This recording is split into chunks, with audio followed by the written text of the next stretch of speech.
मोअज़्ज़ज़ दोस्तों, welcome to Majid गुरा YouTube channel. Mobile phone repairing की अगली वीडियो के साथ आपकी खिदमत में हाज़िर हैं। दोस्तों, इस वीडियो के अंदर हम एनालॉग और डिजिटल मल्टीमीटर का इस्तेमाल मोबाइल फ़ोन रिपेयरिंग के अंदर सीखेंगे कि हम मोबाइल फ़ोन रिपेयरिंग के अंदर फ़ॉल्ट ट्रेस करने के लिए किस तरह से इन मीटर्स को इस्तेमाल करते हैं, कौन सी टिप्स और ट्रिक्स हैं। दोस्तों, ये जो मल्टीमीटर्स होते हैं हमें बोल कर तो कुछ नहीं बताते हैं ना, ये हमें ही इनसे नताइज अखज़ करने पड़ते हैं कि ये रीडिंग्स है तो इसका ये मतलब है, इसका ये मतलब है। तो दोस्तों, मोबाइल फ़ोन रिपेयरिंग के लिए दो तरह के मल्टीमीटर्स इस्तेमाल हो रहे हैं, एक हैं एनालॉग और दूसरे हैं डिजिटल। तो दोनों के ही कुछ एडवांटेजेस हैं और कुछ डिसएडवांटेजेस हैं। मिसाल के तौर पर अगर आप एनालॉग के ही लें तो इसके भी काफ़ी फ़ायदे हैं और इसके अलावा कुछ इसके डिसएडवांटेज भी हैं। अगर डिजिटल को लें तो इसके फ़ायदे भी हैं, साथ कुछ डिसएडवांटेज भी हैं। तो इस वीडियो के अंदर मैं दोनों का आपको तारफ़ दूंगा और फिर आप बेहतर तौर पर समझ सकेंगे कि आपने कौन सा लेना है और कौन सा किस काम के लिए ज़्यादा मुनासिब है। दोस्तों, जैसा कि आप देख रहे हैं, ये जो एनालॉग मल्टीमीटर है मेरे पास, ये संवा का YX360TR है, जबकि जो डिजिटल है ये यूनिटी का UT33D+ है। तो दोस्तों, बहुत सारी कंपनीज एनालॉग और डिजिटल दोनों तरह के मल्टीमीटर्स बना रही हैं। सब बहुत अच्छा काम करते हैं, ज़रूरी नहीं कि जो मैंने लिया ये सबसे अच्छा है। बहुत अच्छे मार्केट के अंदर अवेलेबल हैं। सबके काम करने का उसूल बिल्कुल एक जैसा ही है, आप जो सा मर्ज़ी ले लें। तो दोस्तों, जैसा कि अगर आप देखें तो एनालॉग और डिजिटल दोनों तकरीबन मिलते जुलते ही होते हैं। यहाँ पर अगर आप देखें तो एक स्केल बना हुआ है जिसके ऊपर एक नीडल मूव करेगी। अगर आप इस दूसरे को देखें डिजिटल को, तो यहाँ पर एक LCD स्क्रीन है जिसके अंदर जो है रिटन रीडिंग्स आएंगी। ठीक है। दूसरा, अगर आप नीचे देखें तो यहाँ पर दोनों के एक नॉब्स हैं जिनको हम घुमाकर चीज़ों को सेट कर सकते हैं। उससे दोस्तों नीचे देखें तो दोनों की प्रोब्स भी बिल्कुल एक जैसी ही हैं। तो दोस्तों, इसके अंदर भी दो AA बैटरीज डलती हैं, तो डिजिटल के अंदर भी दो AAA बैटरीज डलती हैं। इनको पावर की रिक्वायरमेंट होती है, दोनों को पावर चाहिए होती है। तो दोस्तों, ये जो मल्टीमीटर्स हैं ये क्या काम करते हैं। दोस्तों, मल्टीमीटर से हम 4 चीज़ें मालूम करते हैं, चाहे डिजिटल हो चाहे एनालॉग हो। जो आम जनरल हम मोबाइल फ़ोन रिपेयरिंग के अंदर इस्तेमाल करते हैं, ये हमें 4 चीज़ें बताते हैं। दोस्तों, सबसे पहले हमें ये DC वोल्टेज बताते हैं, उसके बाद हमें ये AC वोल्टेज बताते हैं, उसके बाद दोस्तों ये हमें रेजिस्टेंस बताते हैं कि इस रास्ते के अंदर कितनी रेजिस्टेंस है, यानी कि रेजिस्टेंस बोलते हैं करंट के रास्ते में रुकावट को रेजिस्टेंस बोलते हैं और इसको ओहम के अंदर मापा जाता है। जैसे वजन को किलो के अंदर मापा जाता है, ऐसे ही करंट के रास्ते में रुकावट को रेजिस्टेंस को ओहम के अंदर मापा जाता है। और दोस्तों, जो चौथी चीज़ मालूम हम इससे कर सकते हैं वो होते हैं DC एम्पेयर। तो ये 4 चीज़ें ही हम इन दोनों से मालूम कर सकते हैं, चाहे वो एनालॉग हो चाहे वो डिजिटल हो। तो दोस्तों, इस वीडियो के अंदर हम पहले जो है एनालॉग का तारफ़ लेते हैं, उसके बाद फिर हम डिजिटल की तरफ आएंगे। दोस्तों, जैसा कि आप देख रहे हैं कि एनालॉग मल्टीमीटर हमारे सामने है, तो यहाँ पर देखिए DC वोल्ट लिखा हुआ है और यहाँ से लेकर यहाँ तक ये जो स्केल है इन्होंने मार्क किया हुआ है कि DC वोल्ट मालूम करने के लिए यहाँ से लेकर यहाँ तक ही स्केल इस्तेमाल होगा। यहाँ पर अगर आप देखें तो 0.5, 2.5, 10, 50, 250 और 1000। तो इनमें से कौन सा स्केल आप यूज़ करेंगे जब आपने DC वोल्ट मालूम करनी हो। तो दोस्तों, हमेशा याद रखें कि चाहे एनालॉग हो चाहे डिजिटल हो, आप जो एक्सपेक्ट कर रहे हैं कि इतनी मेरी वोल्टेज होगी, उससे बड़े स्केल को आपने सेलेक्ट करना है। मिसाल के तौर पर मोबाइल फ़ोन की बैटरी 3.8 वोल्ट की होती है ना, तो देखिए 3.8 से ऊपर वाला स्केल कौन सा आ रहा है, तो 10 आ रहा है ना, इसका मतलब हम 10 यूज़ करेंगे। उसके बाद देखिए अगर हमारे ऑटो की बैटरी जो होती है वो होती है 12 वोल्ट की, तो 12 से बड़ा स्केल कौन सा है, 12, 10 है, 10 के बाद 50 आ रहा है, तो ये 12 से बड़ा है, तो अब हम ये स्केल यूज़ करेंगे। ऐसे ही दोनों मल्टीमीटर्स के अंदर ऐसे ही होता है। उसके बाद दोस्तों देखिए, यहाँ से लेकर यहाँ तक हम AC वोल्टेज मालूम करेंगे। तो यहाँ पर देखिए, तो हमारी जो घरों के अंदर आम वोल्टेज होती है वो 220 होती है ना, तो इसके लिए हम ये 250 वाला स्केल यूज़ करेंगे क्योंकि ये 220 से कुछ बड़ा स्केल है। तो दोस्तों, AC DC वोल्टेज के बाद अगर आप यहाँ पर देखें तो यहाँ से लेकर यहाँ तक उन्होंने निशान लगाया हुआ है कि ये एक स्पेशल स्केल है। ये रेजिस्टेंस मालूम करने के लिए ये ओहम का सिंबल भी यहाँ यहाँ पर उन्होंने दिया हुआ है। तो जो छोटी रेजिस्टेंस है, जिस करंट के रास्ते में बहुत छोटी रुकावट है, उसके लिए ये स्केल यूज कीजिएगा। उससे बड़ा अगर रुकावट है तो फिर ये, अगर 1K तक रेजिस्टेंस आ रही है, एक्सपेक्ट हो रही है उस रास्ते के अंदर, तब ये स्केल, अगर 10K तक है तो फिर ये स्केल यूज करेंगे। यानी कि जैसे जैसे रेजिस्टेंस बढ़ेगी हम बड़े से उससे बड़ा स्केल इस्तेमाल करेंगे। इसकी मिसाल यूं लीजिए कि सुनार के पास जो तराजू होता है उससे आप 2 मनगंदम मापना चाहें तो आप नहीं माप सकते। तो ऐसे ही अगर आपके झुमके हैं तो वो आप दूसरे स्केल से नहीं माप सकते, वो सुनार वाले स्केल से ही मापे जाएंगे। इसलिए जो चीज़ जिस स्केल के मुताबिक है वो उसके लिए वही स्केल मुनासिब है, तब ही रीडिंग्स ठीक आती हैं। ठीक है जी, यहाँ से लेकर यहाँ तक रेजिस्टेंस मालूम होगी और दोस्तों यहाँ से लेकर यहाँ तक DC एम्पियर मालूम होंगे। और ये जो बज़ है, बज़ का मतलब ये है कि जब आपने बज़ पर इसको किया हुआ हो तो दोनों प्रोब्स के मिलाने से एक बीप हमें सुनाई देता है। जब भी आपके पास कोई एनालॉग मल्टीमीटर आए तो आपने उसको X1 पर सेट कर देना है। उसके बाद आपने देखना है कि क्या उसकी नीडल बिल्कुल 0 के ऊपर है। अगर नहीं है तो इस स्केल को आप घुमाइए। अब सबसे पहले हमने इसकी नीडल जो है उसको 0 के ऊपर करना होता है।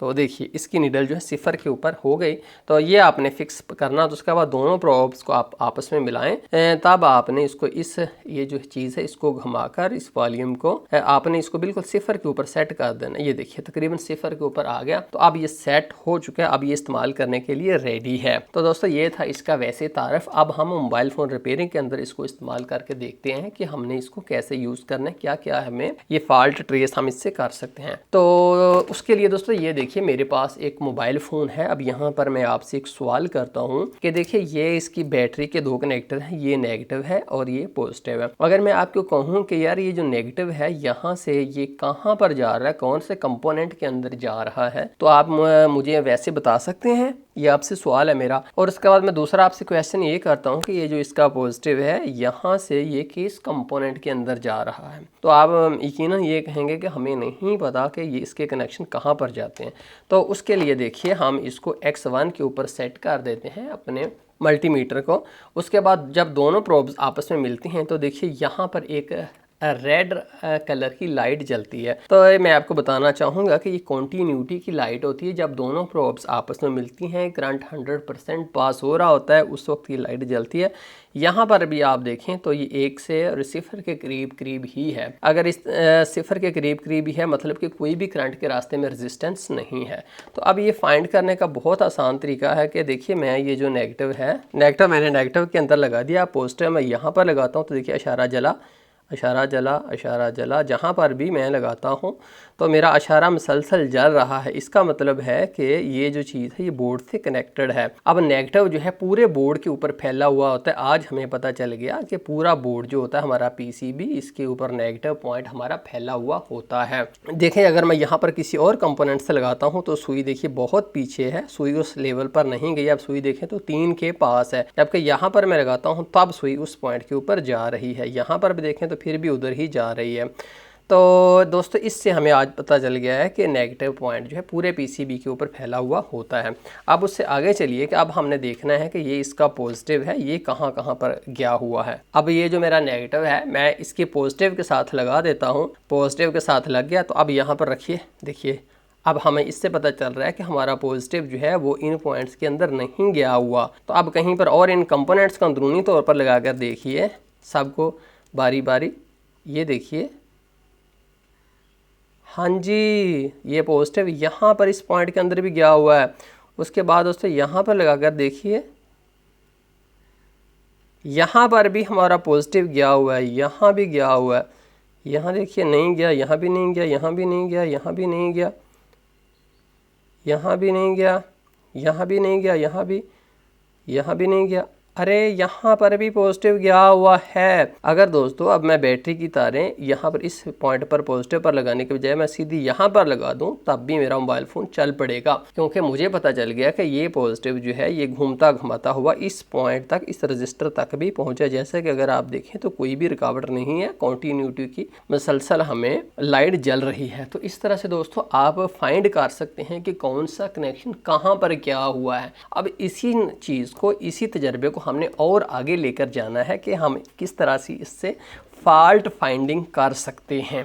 तो फॉल्ट फाइंडिंग करने के लिए एक और हमारे पास एक मोबाइल फ़ोन आया है। ये देखिए, ये मेरे पास एक मोबाइल फ़ोन है। इसका दोस्तों प्रॉब्लम ये है कि इसका स्पीकर नहीं चलता। जब भी कॉल आती है तो इसमें से किसी तरह की कोई आवाज़ नहीं आती। अब हम इसको खोलते हैं। तो इस तरह का दोस्तों जब भी इशू हो कि आवाज़ ना आ रही हो, तो सबसे पहले मरहले में हमने क्या करना होता है कि हमने उसका स्पीकर चेक करना होता है कि आवाज़ नहीं आ रही तो हो सकता है इसका स्पीकर ख़राब हो, बाकी बातें उससे बाद की होती हैं। तो उसके लिए देखिए कि सबसे पहले आपने इसको बज़ के ऊपर सेट कर देना। ये देखिए बज़ पर मैंने सेट कर दिया। बज़ पर सेट करने के बाद आप दोनों को आपस में मिलाइए तो देखिए एक बीप आपको सुनाई देता है बज़ पर सेट करने के बाद। तो मैं ऐसे करता हूँ कि दोनों वायर्स को इसके पॉइंट्स के ऊपर स्पीकर के दोनों लगा देता हूँ। तो फिर आप सुनिएगा,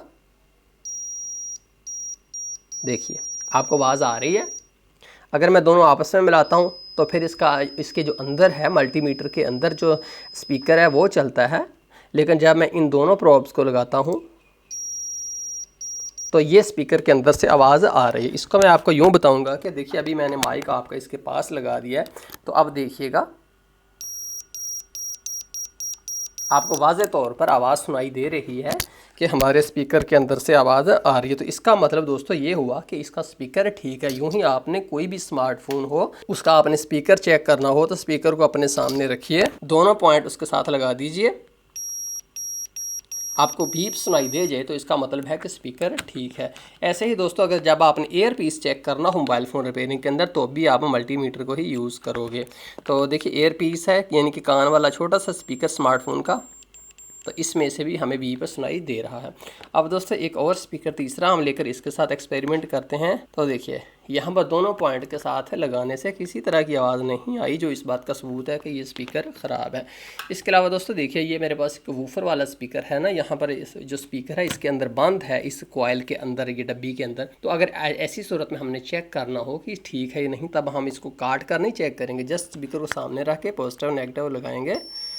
तो ये देखिए अब हमें बाहर से ही पता चल गया कि यार इस डब्बी के अंदर जो स्पीकर है वो ठीक है। इससे दोस्तों हमें पता चल गया कि हम स्पीकर को इस तरह से चेक कर सकते हैं। लेकिन दोस्तों सोचने वाली बात यह है कि जब स्पीकर ठीक है तो उसके बाद इस बोर्ड के अंदर क्या फ़ाल्ट हो सकता है जिसकी वजह से एक काम नहीं कर रहा। तो देखिए इसको भी मालूम करने का तरीकाकार बहुत आसान है। जब आपने इस तरह का फ़ाल्ट ट्रेस करना हो, आपने अपने मल्टीमीटर को लेना है, इसको दोस्तों आपने X1 के पर सेट कर देना है। जब आप इसको X1 के पर सेट करोगे, जब दोनों प्रोब्स मिलेंगे तो नीडल जो है एंड तक जाती है। अब देखिए इसको हमने कैसे फॉल्ट फाइंडिंग करनी है। तो दोस्तों ये हमारा पीसीबी है, इसको आपने अपने बिल्कुल सामने रख लेना है। यहाँ पर आपने कोई चीज़ें कन्फर्म करनी है। देखिए दोनों प्रोब्स मिलती हैं तो नीडल आगे जाती है। अब यहाँ पर अपने नॉलेज को यूँ बढ़ाइए कि ये इसका ग्राउंड होता है। ये इस तरह की प्लेटें जो होती हैं, ये पॉइंट ये सारे इसके ग्राउंड होते हैं।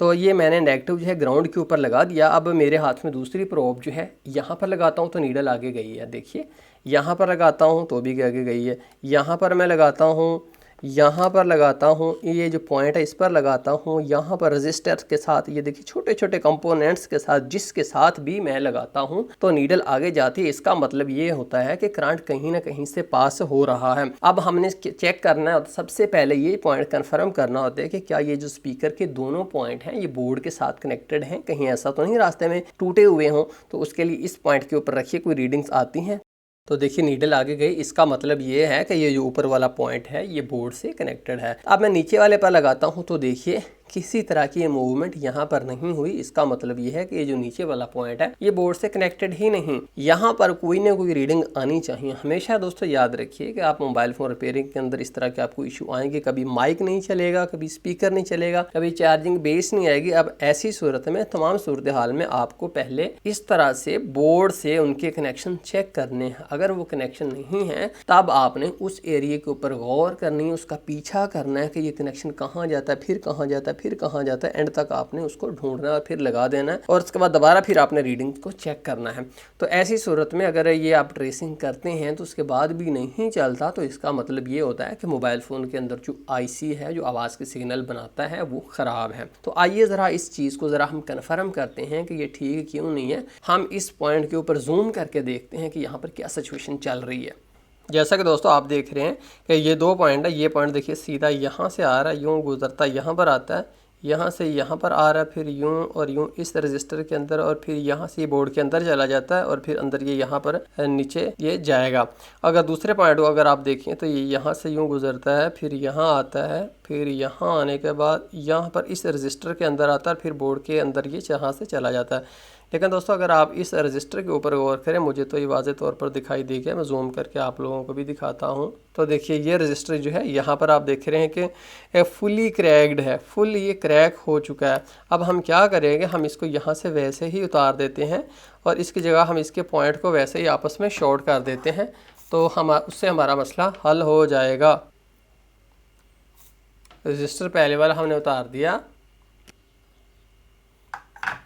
जंपर वायर की मदद से दोनों पॉइंटों को आपस में मिला दिया। तो दोस्तों देखिए यहाँ पे नीडल आगे गई और यहाँ भी नीडल आगे गई।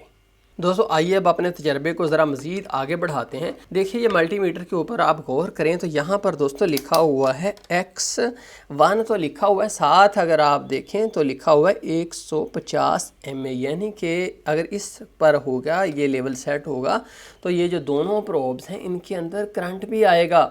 कितना आएगा, 150 mA का आएगा, 150 मिली एम्पेयर का। तो देखिए अब हम चेक करते हैं कि क्या वाकई ही करंट आता है। तो ये मेरे पास एक बल्ब है, इस बल्ब को मैं लगाकर ये दोनों प्रोब्स लगाता हूँ, ये देखिए बल्ब रोशन हो गया। और ऊपर अगर आप देखें तो यहाँ पर कॉन्टीन्यूटी की अभी बंद है कि कॉन्टीन्यूटी इसमें नहीं है, कोई ना कोई करंट के रास्ते में रेजिस्टेंस है, जबकि यहाँ पर सुई आधी आगे गई है। जब मैं इसको बल्ब को हटा देता हूँ तब ये इशारा जलता है, तो इसका मतलब है कि जब कॉन्टीन्यूटी होगी तब ही इशारा चलेगा। अब यहाँ पर आप देख रहे हैं तो इसके अंदर ये बात कन्फर्म आ रही है कि इन दोनों के अंदर करंट आ रहा होता है 3 वोल्ट का, क्योंकि इसके अंदर 3 वोल्ट की बैटरी होती है। अब इस चीज़ को हम अपने बहुत सारे मकासद के लिए इस्तेमाल भी कर सकते हैं। देखिए ये मेरे पास एक LCD है, LCD के अंदर यहाँ पर आपको पता है कि पीछे स्क्रीन लाइटिंग होती है। ये मोबाइल फ़ोन के अंदर जब LCD है तो इसकी लाइटिंग जलती नहीं। अब हमें नहीं पता कि एक्चुअली मोबाइल फ़ोन के अंदर फॉल्ट है या इसके यहाँ सारे कोई कनेक्शन टूटे हुए हैं, LED जली हुई हैं। तो इस चीज़ को कन्फर्म करने का आसान तरीका सीखिए कि जब भी आपके पास, हमारे पास ये LCD है, हमने बहुत सारे सवालों के जवाब ढूंढने हैं कि क्या LEDs तो नहीं जली हुई, क्या यहाँ से कोई लाइन तो नहीं टूटी हुई। अब हमें तो ये भी नहीं पता कि ये जो 24 पॉइंट हैं इनमें से LED के कौन से दो हैं। अगर हमें पता हो तो हम क्या करते हैं, हम उन दोनों को ही यहाँ पर लगाकर चेक कर लेते कि यार LEDs ठीक हैं या नहीं हैं। तो इस सवाल का जवाब जानने के लिए हम यहाँ से ये पर्दा उतार देते हैं। देखिए यहाँ पर इसकी LEDs हमारे सामने है, ये देखिए। अब सबसे पहले आप क्या कीजिए कि अपने मल्टीमीटर की दोनों प्रोब्स लेकर यहाँ पर लगाइए।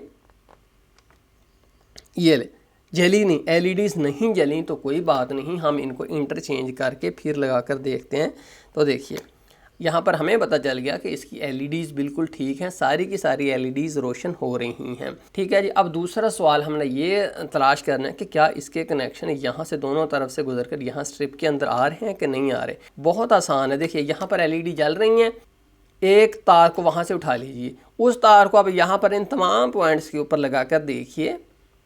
अरे वाह, कहाँ पर, इस एंड वाले पर, एंड वाले के ऊपर LEDs दोबारा जल पड़ रही हैं। इसका मतलब इसका तार का कनेक्शन यहाँ से घूमता हुआ इस एंड वाली पर आता है। अब ज़रा मज़ीद अपने नॉलेज को हम बढ़ाते हैं। एक उधर ही मैंने रख दी, अब बाकी दूसरी को फिर मैं यहाँ पर इन तमाम पॉइंटों के ऊपर लगा कर देखता हूँ। ये ले, चल बड़ी लाइट।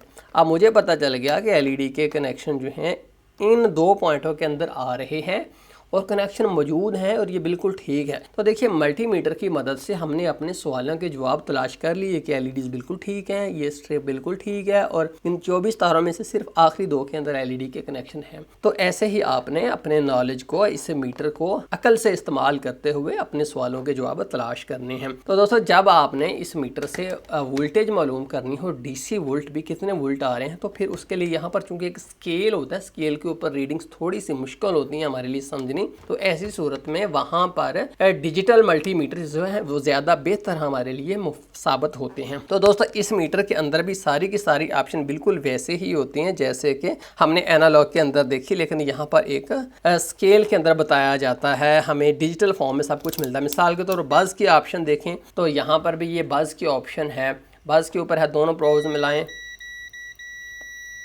तो यहाँ पर 0 रेजिस्टेंस है और बीप चल रहा है। बाकी जो मैंने स्केल देखा था वो सारे का सारा स्केल यहाँ पर भी मौजूद है। ये देखिए रेजिस्टेंस मालूम करने वाला सारा स्केल।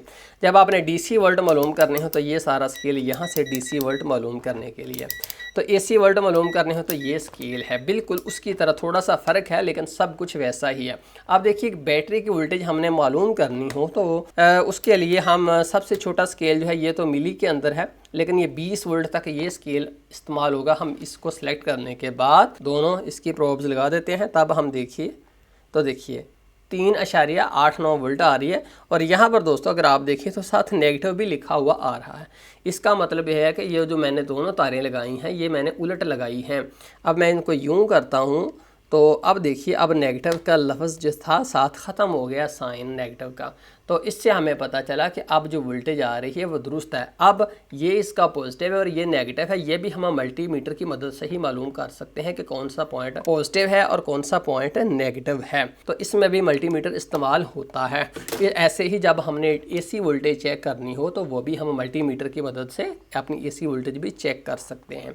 तो दोस्तों ये था एनालॉग और डिजिटल मल्टीमीटर का इस्तेमाल। मुझे उम्मीद है कि आपकी मालूमात में इजाफा हुआ होगा, आप समझ गए होंगे कि मल्टीमीटर किस तरह से हमारे लिए फ़ायदेमंद है। दोस्तों जैसा मैंने शुरू में भी बताया था कि मीटर हमें बोलकर कुछ नहीं बताते, जस्ट हमें इनकी आदतों से पता चलता है कि अंदर क्या फ़ॉल्ट है। तो दोस्तों ये मोबाइल फ़ोन रिपेयरिंग का पूरा कोर्स था जिसमें से आपने जो है एनालॉग और डिजिटल मल्टीमीटर के इस्तेमाल के मतलब वीडियोज़ देखी। पूरा कोर्स देखना है तो फिर चैनल को सब्सक्राइब करें। मैंने पूरी कोशिश की है कि यार मैं शुरू से एक ऐसे दो बंदे के हिसाब से चलूँ कि जिस बंदे को कुछ भी नहीं पता पहले, तो इसलिए हो सकता है कि अगर आपको कुछ नॉलेज है तो आपको कुछ बातें बोर करें, लेकिन आप ये सोचिए कि मैंने ऐसे दोस्त के हिसाब से बनाई है कि जिसको मालूमात नहीं है। तो दोस्तों मैं आपसे कहूँगा कि कोई दिल में सवाल है तो वो आप कमेंट्स बॉक्स के अंदर करें। मैं हर बंदे के कमेंट सब कमेंट्स में पढ़ता हूँ, कोई भी नहीं मैं छोड़ता, और जो इंपॉर्टेंट क्वेश्चन में मुझे लगते हैं मैं सबको रिप्लाई भी करता हूँ। तो आप कमेंट्स से कीजिए कोई भी जहन में सवाल हो। इसके अलावा दोस्तों मैं आपसे जो मांगूंगा वो तो मैं आपसे लाइक सब्सक्राइब मांगूंगा। अगर आप दे दें तो आपकी मेहरबानी है, अगर आप नहीं दे दे तो हमारा कौन सा जोर है, ना हमें पता ही चलना है कि आपने दिया या नहीं दिया। लेकिन इखलाकी तकाज़ा और आपसे रिक्वेस्ट है कि प्लीज़ आप लाइक सब्सक्राइब दे दीजिए। बहुत शुक्रिया माजिद ग्रा यूट्यूब चैनल देखने का। दोस्तों अपने वालिदैन का ज़रूर ख्याल रखा करें, उन्होंने हमारे लिए बहुत तकलीफ़ें सही होती हैं ज़िंदगी के अंदर। अपना ख्याल रखिएगा। अल्लाह हाफिज़।